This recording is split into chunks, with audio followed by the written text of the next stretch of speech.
Cinema വിശേഷങ്ങൾക്കും ഗോസിപ്പുകൾക്കും ദാസനും വിജയനും. ഈ channel ഇപ്പോൾ തന്നെ സബ്സ്ക്രൈബ് ചെയ്യുക. മലയാള സിനിമ തന്നെ കണ്ട ഏറ്റവും മികച്ച ട്രെയിലറുമായാണ് ഇത്തവണ പൃഥ്വിരാജ് എത്തിയത്. ടിയാൻ്റെ ട്രെയിലർ അന്യഭാഷാ ചലച്ചിത്ര പ്രേമികളുടെ പോലും മനം കവരുകയാണ്.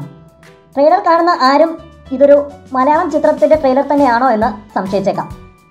16 മണിക്കൂറുകൾ പിന്നിടുമ്പോൾ 4.5 ലക്ഷത്തിലധികം ആളുകൾ ഇതിനോടകം തന്നെ ട്രെയിലർ കണ്ടു കഴിഞ്ഞിരിക്കുന്നു. എങ്കിലും മലയാള സിനിമാ പ്രേക്ഷകർക്ക് മനസ്സിലാകാത്ത കാര്യം എന്തുകൊണ്ട് ചിത്രത്തിൻ്റെ ട്രെയിലർ യൂട്യൂബിൽ മാത്രം റിലീസ് ചെയ്തു എന്നാണ്. നമുക്കറിയാം, ഗ്രേറ്റ് ഫാദർ മുതൽ ഇങ്ങോട്ട് സകല മലയാളം ചിത്രങ്ങളുടെയും ട്രെയിലറും ടീസറും റിലീസ് ചെയ്യുന്നത് ഫേസ്ബുക്കിൽ കൂടിയാണ്.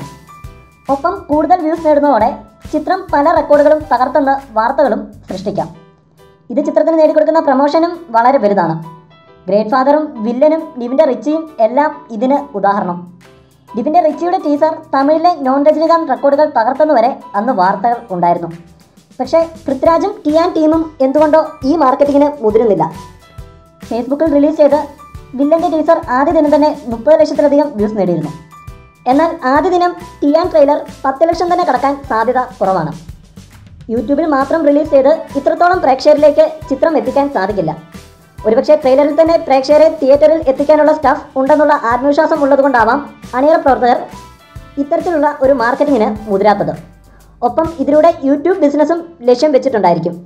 കൂടുതൽ സിനിമാ വിശേഷങ്ങൾക്കും ഗോസിപ്പുകൾക്കും ദാസനും വിജയനും. ഈ ചാനൽ ഇപ്പോൾ തന്നെ സബ്സ്ക്രൈബ് ചെയ്യുക. വീഡിയോ ഇഷ്ടപ്പെട്ടെങ്കിൽ ലൈക്ക്, ഷെയർ, കമൻറ്റ്. താങ്ക്